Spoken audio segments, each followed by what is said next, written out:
आम्ही तर जिथं झाडं कापतायत तिथे आम्ही ट्रान्सप्लांटेशन करायला रेडी आहोत.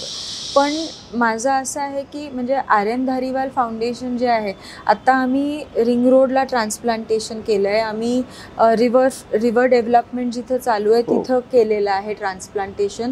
कोरेगाव पार्क मुंडवा रोड आहे तिथं आम्ही ट्रान्सप्लांटेशन केलेलं आहे. बीटी कवडे रोड तिथे आम्ही केलेलं आहे.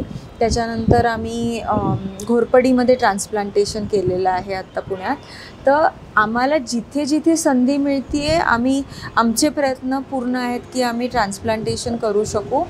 बट ते म्हणताना एक दुसरं पण गोष्ट आहे की हे एकटं आर एम धारीवाल फाउंडेशन करूच शकणार नाही, एवढं मोठं काम आहे. आणि ठरवलं आणि वाटलं तरी सगळीकडे जेवढी झाडं कापल्या जात आहेत म्हणजे नॅचरली डेव्हलपमेंटसाठी, पण आमचं म्हणणं आहे की आम्ही केलेलं आहे आणि ते जगतात.